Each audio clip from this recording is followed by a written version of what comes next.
Welcome back, everybody, back to another exciting show of the About That Water podcast, where we help the sandwich generation build strong financial habits so that they can talk about money, spend money, and enjoy their money with confidence. Today, I have somebody who calls themselves the Success King.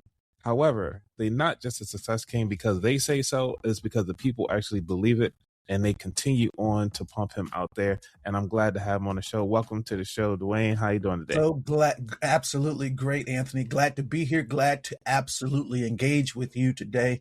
Thank you so much for having me. Thank you, sir. I just want to let the people know that are listening right now. So we actually made it to the top 3% listen podcast worldwide, according to Listen Notes. I just want to thank you guys for continuing to share this information out so we can get amazing guests just like Duane here, so we can continue to be success like the Successful King over here. So, Duane, tell us, why the Success King? Why is this a passion of yours? Why is this something for the people that they should be tuning into? Yeah, one of the things that was a disturbance, and it started as a disturbance for me, was around the word success. The word success was always viewed as an end. And the more people that I dealt with and tried to assist in our common journeys, I realized that we needed to reframe what this word was really all about. And so for me, I started dealing with people that success is actually engaging the process. So many people wouldn't start because, again, they were afraid that they didn't know the end, which they attributed as being success. So most of the things that I do in classes and content, things of that nature, engage people around getting involved in the process, learning. And that's what I call success. I don't call success the end. I call success the fact that you've engaged, that you've got started. And so the Success King, not because I'm talking about how your end is. I believe the end is going to be good, but it's simply because we've been successful at getting you to engage the process. Nice. We have somebody that's coming in to the chat. Keep in mind, this is live, so we're going to have some live questions coming through. They already complain that it's late. It's not late. You're late to the show. We always on time. That's right. Because one of the things in business that we always hear about is starting. And it's the hardest thing to actually do, not just because you feel as though your circle might not see the vision, but it's always funny that the people outside your circle, I mean, from friends, family, your neighbors, like you find your best supporters from just random strangers. Is that always the case? Have you seen that usually in the business and trying to find success? Yeah. Well, one of the things I think people should just automatically know from the door, do not judge what you're doing's effectiveness by people who already have locked in an opinion about you. Typically, family and very close friends are not going to be the people that are going to help you grow the thing that you're trying to do, because they've already seen you, locked you in a particular area. So let them be family. Let that be your brother. Let that be your mother. Let that be your father, your brother, your sister, your cousin, and find ways to take what you have that's useful and beneficial to others, take it beyond that circle. Because if you keep it in that circle, you're going to absolutely misjudge yourself. They're not going to watch your videos. They're not going to pump it out. They're not going to push it. Not typically. They're not going to be the one at the store shopping. That's not typically what's going to happen. They're not going to get their nails done at your salon. You can do it for free. They're not going to pay you. So you've got to just allow your family to be your family and support you by being that foundation in your life, but not expect them to be the people that are going to help you go and build whatever it is you're trying to build. Because that's important that we think about that, mostly because we want to support our friends and family, but sometimes we're like, hey, we can't afford you right now. Is there something that we can kind of do to support our friends and family that's cost effective?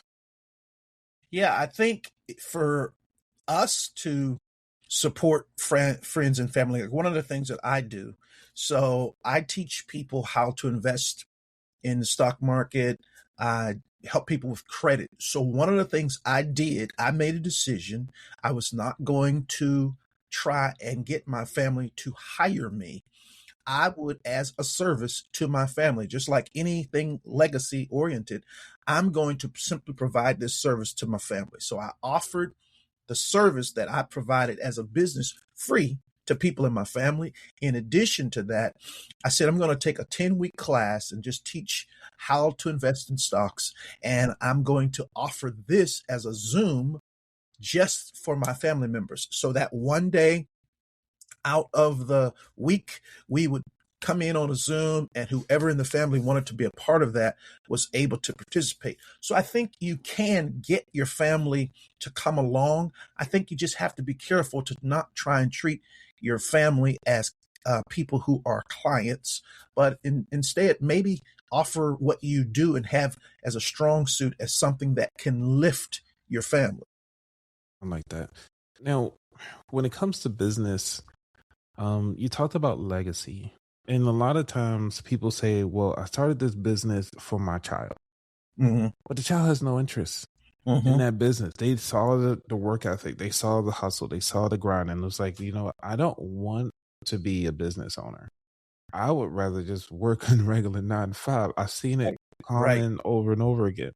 Like, how do we, as business owners, try to not like show that burden? Because sometimes you're like, hey, I missed the game, or I missed that play, or I wasn't there for their big day. You know what I'm saying? As a business owner, I think the toughest part, and I had long discussion about this very thing last night.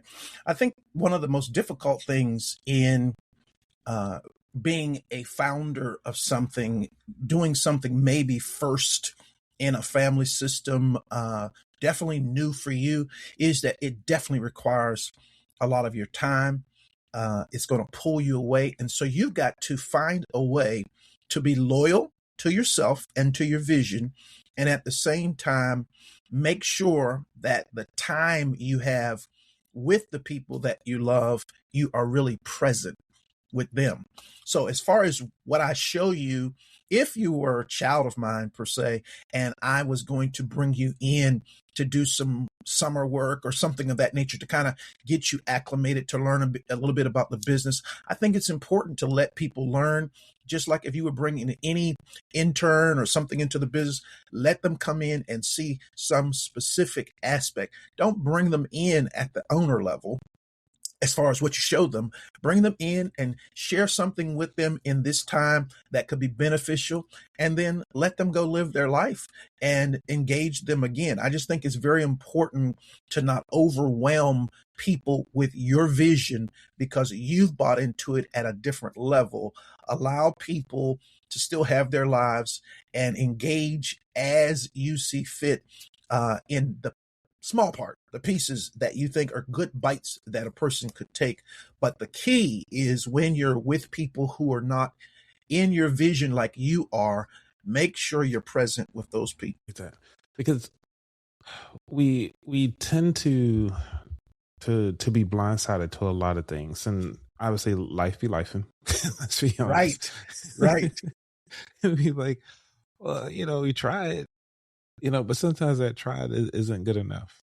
Because I'm trying to stay around the focus of success, because in a sense, it's like, what does success look like for you? And that's one of the things that I try to do when I pitch other businesses, of like trying to partner or try to get into the brand, or even just from a marketing perspective. Like, what does success look like for you from a brand for right now, this quarter? Is that something that as a business owner, you have to obviously practice selling. And so are there any particular selling tactics that you've seen that actually help people be successful in their niche, or like common core questions? Yeah, I think one of the biggest things that a business owner has to have, and this is just anybody in general, is What do you really believe? Like, for instance, you can come out here and talk about anything. You can start anything. You can have from A to Z. There's so many opportunities as far as what you could be in business to do. But around whatever it is you are trying to do, what do you really believe? Do you really believe what you are trying to sell? Do you really believe what you are saying? Have you bought into the message you're trying to share with me? So often we are just copying something that someone else said and we don't believe it. And so it doesn't come across as authentic when we share it. I think it is very important that an entrepreneur be connected in belief system to what it is they are sharing. So it's not just like informational share. It's literally sharing my life, my process, what I'm firmly invested in with you. I think believing is critical component, and it affects people so many different ways when you don't believe what it is you say you're doing. But when you really have bought into it yourself, I think then it becomes much easier to do it in a more effective way. Okay. So, but let's take us back a little bit. You know, you started your career about like 37 years ago. Times have changed. Big time. What has stayed the same? Well, here's the thing that's critical. Okay, so the way I got started doing what I do was actually beyond 37 years. I went to college, 17 years of age.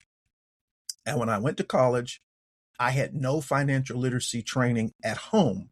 Great parents, but we just didn't learn about how to deal with money, how to deal with credit, how to deal with debt. We didn't learn. So when I got to college, I was 17. And the first thing I noticed at this pristine school was there were applications for credit cards almost in every room on this campus. I'm going from place to place and I'm seeing credit card applications everywhere. Well, at 17, you couldn't fill out an application. But in 3 months, I was going to turn 18. So I already had a goal in mind. I'm getting some of these credit cards. And sure enough, when I turned 18, I applied for credit cards. I got 4 credit cards with no financial literacy training, no job at the time. Started shopping, spending. Well, the bills started coming in. And this was before there were cell phones. And so my mother's phone started ringing at the house with bill collectors calling. And I was doing everything I could to try to, keep this hidden and deal with this on my own. But I realized something. I realized that the system was very organized. Every system is organized. And if you engage that system and you do not know how it works, you are going to be a casualty in that system. So what I had to do was study consumer law for 18 months while in college. And what I discovered was, wow, the system had great marketing and it used its marketing techniques against my ignorance. And I got these cards when I shouldn't have gotten them. So after studying that for 18 months, I fixed my credit. I wrote a booklet and I started helping other people. I started teaching seminars. That led to a business. And that part is 37 years ago. What has not changed is that every system has its own sets of rules, process, patterns. And if you do not learn those, you are going to be a casualty in that system. So there is nothing about that that's changed. It is the exact same today, and it is going to stay the same. Whoever creates the system has the power. And if you want to be effective in that system, you've got to learn the things, the nuances that they put in the system specifically to make them money and make sure you are not on the wrong side of that information. That has not changed and it never will change. Nice. So where do we go from here then? Because we hear that credit is changing. They talk about the FICO score a lot. How important is it to have your personal credit before you start dealing with your business? Well, the The first thing that we have to understand around credit is when someone says FICO or Vantage Score or anything, what are they really saying? This is all that credit really is as far as a score and all that. It's simply the algorithm of that system assigning a risk number to how you manage debt. So when I talk to people, because credit repair and credit work is some of the most dirtiest, scammiest type stuff in this economy. And the reason it is because people who need it are rarely taught that your problem is debt management. You have not learned how to effectively manage debt. So this country does something like give you a card, and this country's marketing arm, the systems, calls it a credit card, but it's really a debt card. And so when people start understanding, oh, I got a 530 credit score because I'm terrible at debt management, that's fixable. Yeah. So whether you should be working personal or business, first, you absolutely have got to master personal debt management, because whoever you are, that's who's leading the business. If you're horrible at debt management and financial planning and processing and all that, and you become the owner, the leader, the innovator, the visionary of a business, typically you're going to transfer that bad skill set right to the business. This is the reason why institutions who look to approve business owners for funding look at the CEO as well, because they know the way you handle your personal stuff is quite reflective of how you're going to handle the business stuff. So absolutely, you should work on personal debt management. Make sure you're good with understanding what that means, how to do it effectively, and then transfer that over to your business.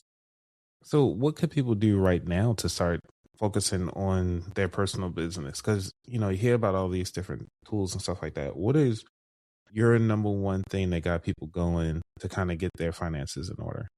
Well, the first thing you have to do is engage. The sad part about it is that there's too many people in the United States who have never seen a credit report of theirs. They don't even know what's on there.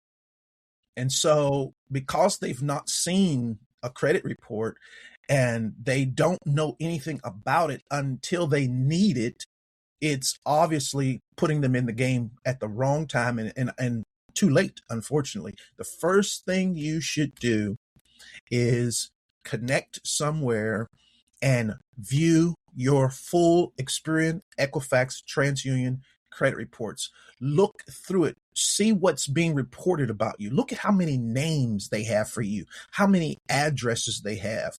Look at how many people they say you currently work for. All this type of stuff. Look at the derogatories, the delinquents, the opens, the inquiries. Get a picture of what the system is reporting on you to anyone you try to do business with. And then you're ready to start doing something. But you first have got to observe the data. Get involved with your own credit life. A lot of people want to be the ostrich, though. Like, it's so right. much peace and bliss and ignorance. Like, right. Sadly, we bury our heads but here's the problem. Someone comes along and realizes that and creates products specifically for that group of people, and it's called Buy Now, Pay Later. The Buy Now, Pay Later scheme was, we're going to give you the ability to get stuff without having to go through the system. You'll never have to look at a credit report because we are not going to pull your credit to approve you. And then that system made a deal in November of 2025 to now report whatever you did through Buy Now, Pay Later on your credit report. So in March of this year, it starts showing up on credit reports. So even though they sold it to you as you don't need to be involved with the credit system, we can get you the car, we can get you furniture, you can do vacations, we can get you approvals on everything, but it's Buy Now, Pay Later. It's financed without your credit approval. Well, now they're putting it on the credit report. So it's further harming you in the system because you're going to bury your head or try to avoid the system that in capitalism, it's a required system to deal with. Thank you. So for those of you who are just joining, we're here with Duane, the Success King. We're talking about credit, starting your business. So if you have any questions out there, please let us know. Go on to chime in. We have a statement here from Dr. Sev. Dr. Sev's, we gotta get her episode out here, but she's been on the show before. She said it's very true. A marker of how well we manage debt. People can be broke and can't pay their bills with a 850 credit score, because this is going back to how you say it's a debt management score. Yeah. It's a challenge. If you are, the sad part about it is there's two sides. We talk about score, that's the risk number, but the side that gets approval is called the profile. So the system could give you a decent score because you've got 2 credit cards and a car loan. You've done very well with those, but you don't get approvals because your profile is weak, because you got some credit cards at a low 600 score. You've managed them well for 10 years. You've added nothing else but a car loan.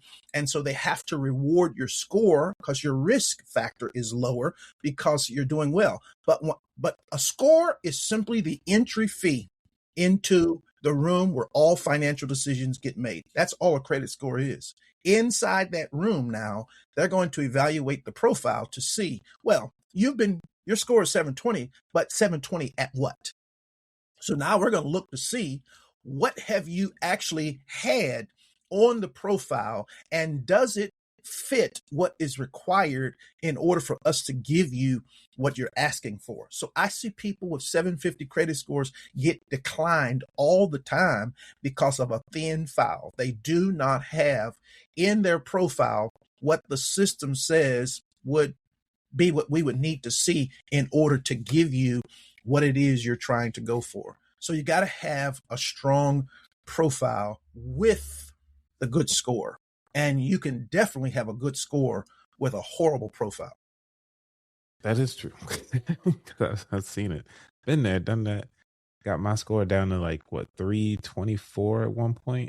And I was like, I didn't even know it can go that far. That's pretty much my name. That was it. That's exactly what if you have a pulse, you can get a 300 credit score. All you need is a pulse.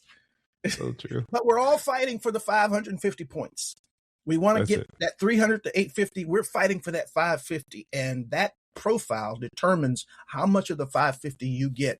And it's important that the profile is built properly, or else somewhere down the road, when you wake up and you want something with a better interest rate, you're not going to qualify for it because you've built your whole profile on things that fit high interest rates.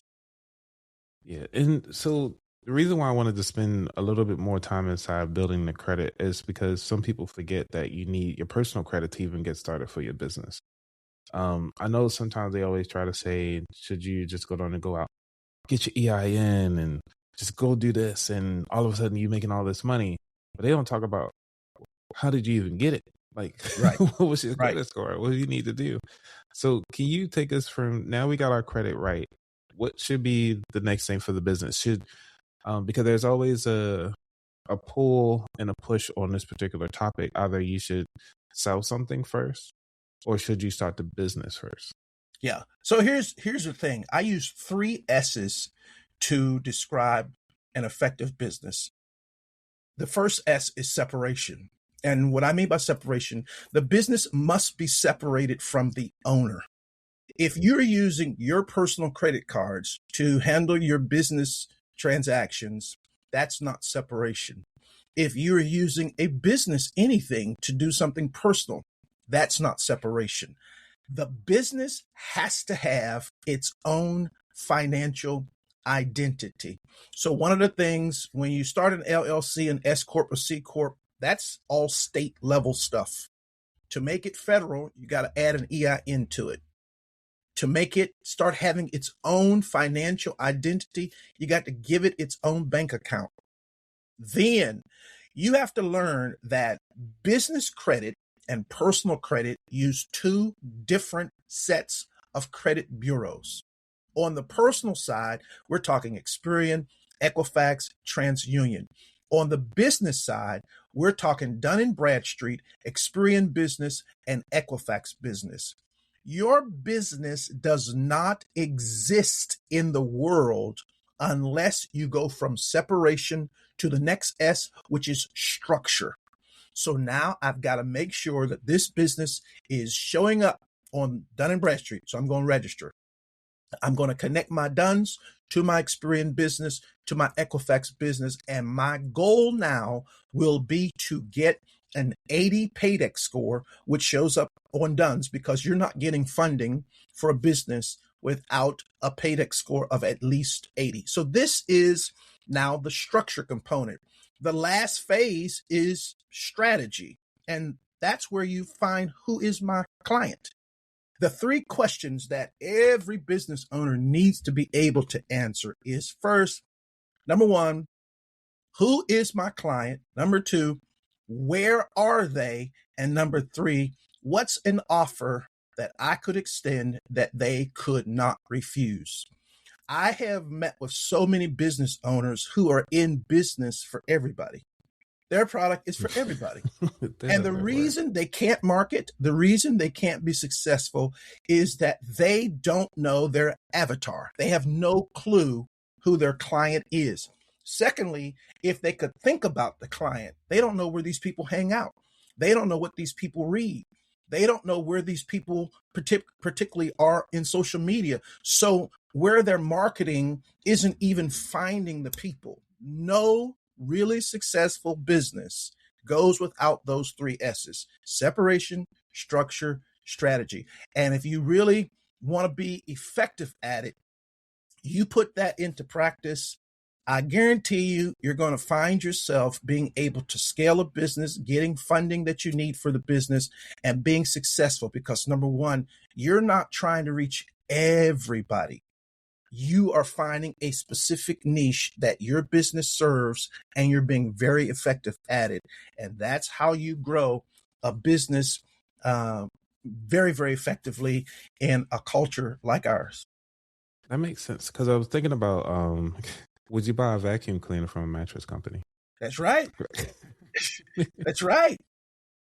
And if you're the vacuum cleaner business, you don't need to be advertising to people looking for mattresses. Right. Because there's a place for that ad placement. There's a place.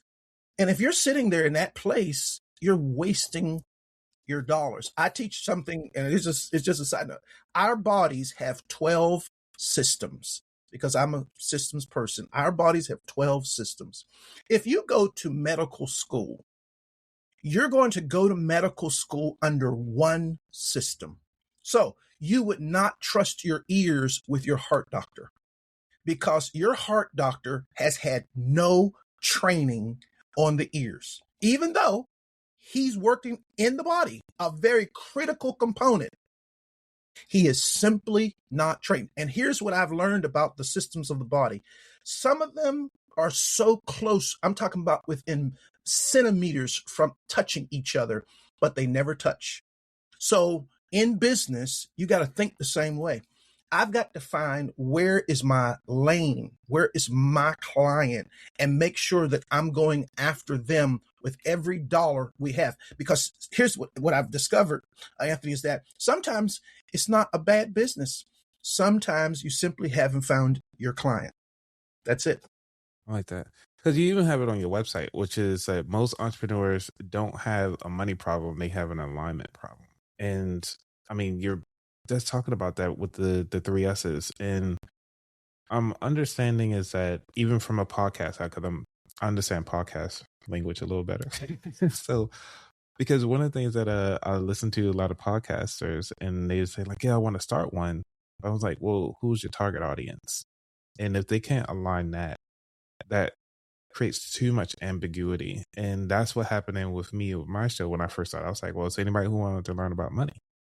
But I had to, as soon as I switched to saying like, hey, I'm only focused on the sandwich generation, people with kids, and also take care of their parents, And that is when it helped out a lot, because now I'm starting to figure out, okay, what are they looking for? That's Let me right. make sure I get the guests that are actually providing that particular service, or be able to answer those tough questions that I don't have the expertise in, That's but I right. can find somebody to do so.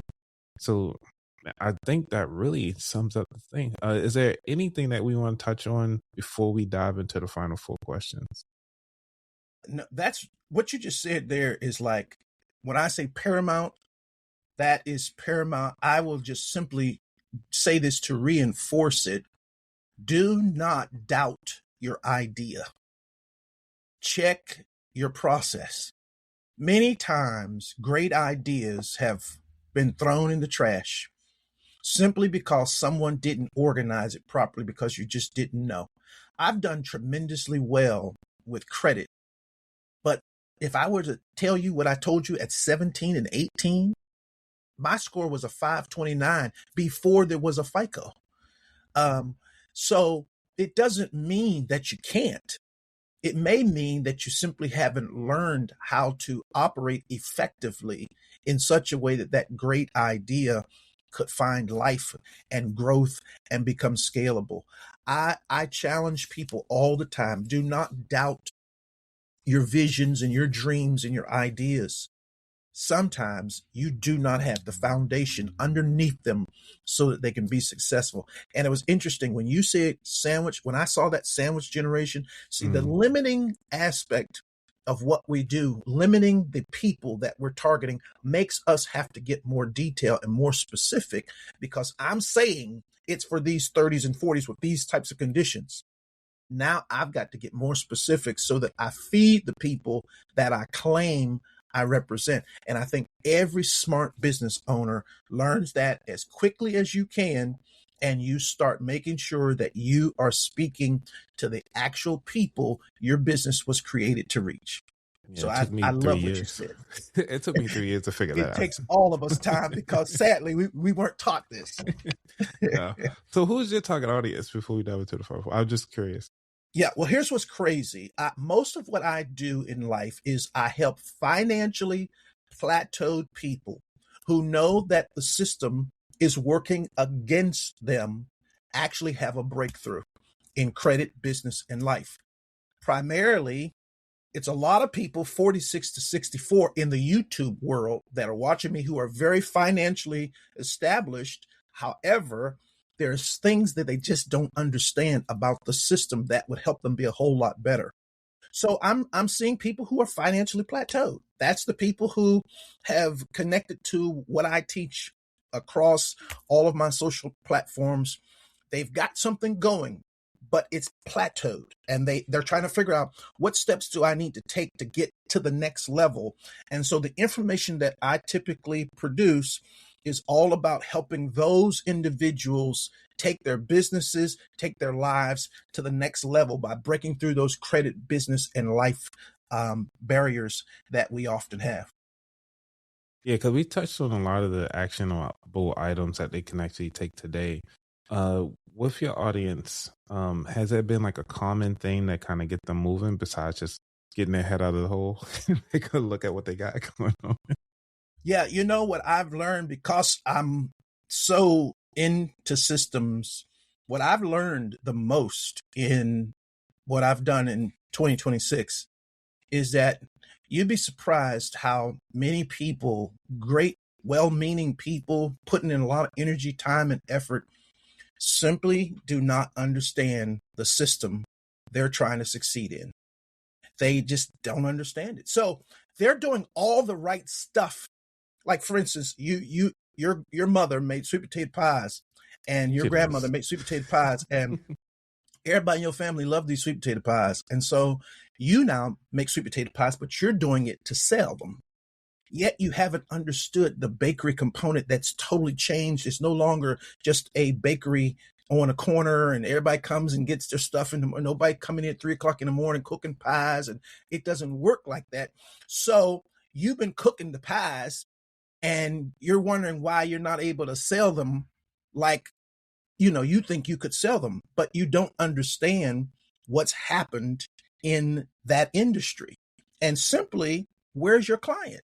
So I think when people who are financially plateaued because they got great ideas and they know it should be more, once they learn, okay, there's a component missing to what you're doing. Where are your people? And what's the offer? They can't refuse. You've got to nail it down to that level. Love it.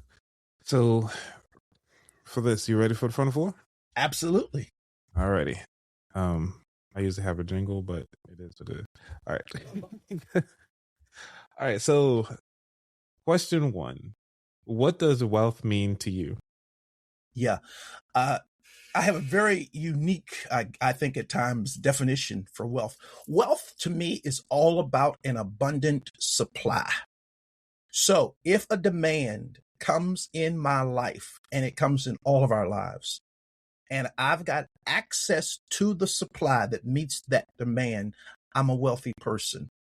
So the danger for people, because a lot of times we attribute wealth to only money, but man, I may simply need a friend who knows how to handle this situation.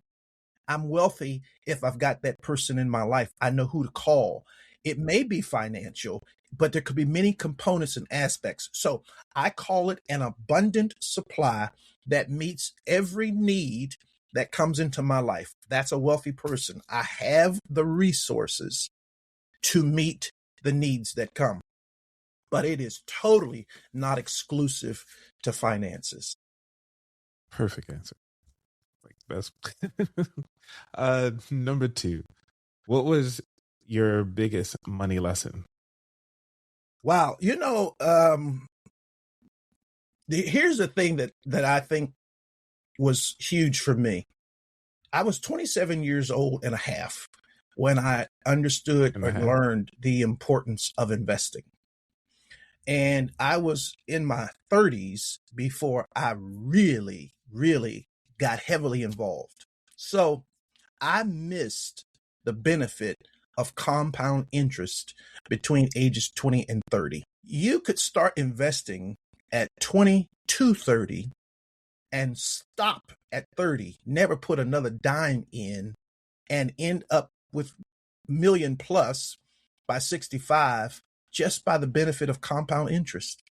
So you can never go back and claim compound interest. When it's lost, it's lost. So I always say to people who are in your 20s, but whatever age, you get started now. Do not always trade time for money.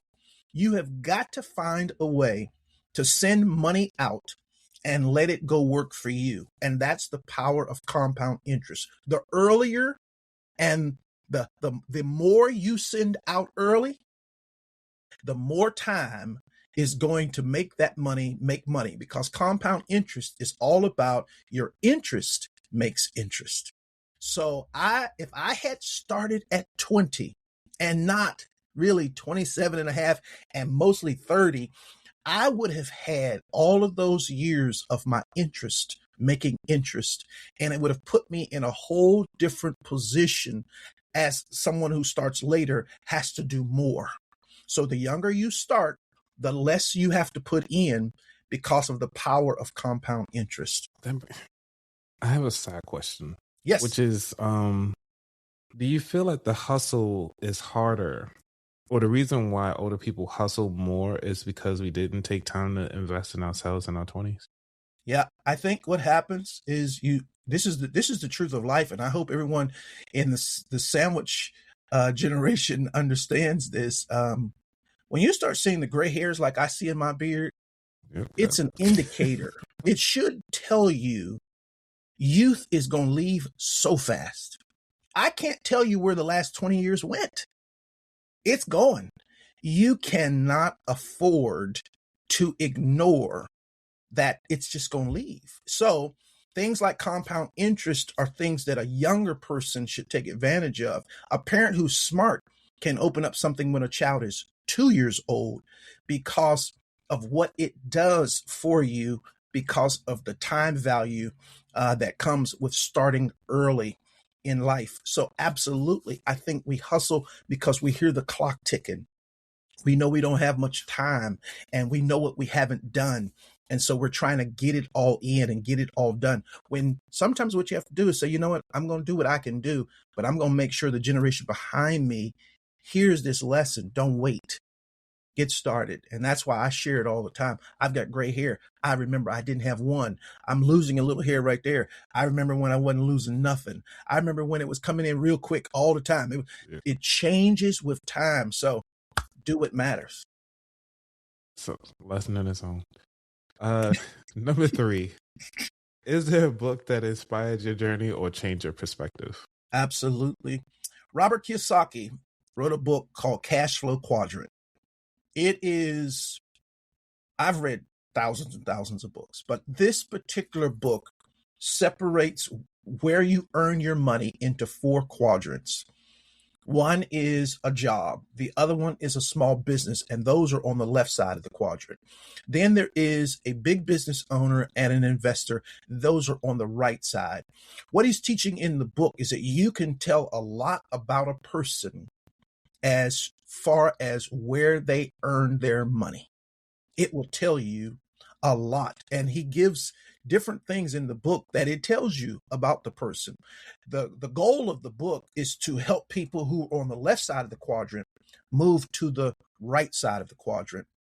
And so when I read this book for the first time, I was quite a bit younger, and it was a paradigm shift for me because inwardly, I didn't want a job. I had left my job at 24 years of age, and I've not worked for anybody else since. And I knew that, but there was no one in my family system who had operated like that. So I couldn't quite make it make sense. But when I saw the importance of moving from a job or a small business, which is really pretty much a single owner having a business, and really it's a job that you own. But when you move to the other side, now you've got employees and systems you've created to bring in money, or you're investing in people who do it. This is going to allow you to view life from a whole different perspective. So it absolutely, and I've read so many great books, but that one was a major paradigm shift for me. And I recommend it to anyone who needs to look to see something about yourself, about where you earn your money. It's called The Cash Flow Quadrant by Robert Kiyosaki. Perfect. Number 4, what is your favorite dish to make? I'm an Italian food cooker, so my favorite dish to make is stuffed shells. Because I believe I do something unique with stuffed shells. Most recipes for stuffed shells, it's the shell with the cheese mixture, but I make a meat mixture and a cheese mixture, and I combine them, and that's what I put in the shell. And so my children, my family love and ask for my stuffed shells because it's a kind of a unique way of making them. All right. Can we guess the cheese? Yeah, there's multiple. Okay. Yeah, because you can't just do one, right? No, you got ricotta, you've got mozzarella, you've got Parmesan, I've got 5 cheeses that we use. And then there is a meat sauce that normally a lot of these recipes call for the meat sauce to kind of be underneath the shells and kind of spread over them. But I've made a thicker consistency of the meat and mixed it with the cheese. And when you put that in the shell, whew, it's something special. Early in the morning, man. Come on now. I ain't getting my breakfast yet. I just had some water. Right. I haven't had anything to eat either, but you asked the question. Yeah. I did. So, this is the last question of the show, which is, where can people find out more about you? Well, listen, you could go to my business site, which is Biz Capital Solutions, BIZ, capitalsolutions.com. You can find connections to me there. You can also find me here on YouTube. If you find me on YouTube, it's Duane the Success King. I'm on Instagram. I'm on TikTok. That's where my larger presence is, on TikTok and YouTube. So I'd be more than glad to connect with you there. See, that's something I haven't really delved into TikTok too heavy, but it seems like the audience is there though. TikTok has an audience that you need to move somewhere, because out of all social media platforms, they're the one who shares your video is shared to as few of your actual subscribers as possible. So your subscribers don't see your content. They're always sending it to new people. And so it's almost like every video is a fresh run of you. And once you learn that, it helps you understand how you have to operate. They're not showing your stuff to your people. Wow. They're showing your stuff to new people. And that's their algorithm trick to keep people on TikTok. So your people aren't going to follow you somewhere. I like it. Man, Duane Youngblood, for you guys who is just tuning in, we just wrapping up this episode. And Duane, man, thank you so much for coming through, sharing the value of success and to get started with your business and really trying to understand what it is like to actually, run it, not just for yourself, but also for a legacy perspective. Yes. And for those of you who want to continue to listen to more episodes like this, please search About That Wallet on Apple, Spotify, or wherever you listen to amazing financial content, because we're there. We're going to be everywhere as much as you need to. And make sure y'all sign up for the newsletter. It's a monthly newsletter. I actually got the next one coming out on August 1st. I try to get it out within the first week or so. So make sure y'all sign up so we can get some of this lovely information and learn more about your wallet. So thank you again. Y'all be safe. Thank you. We out. Thank you.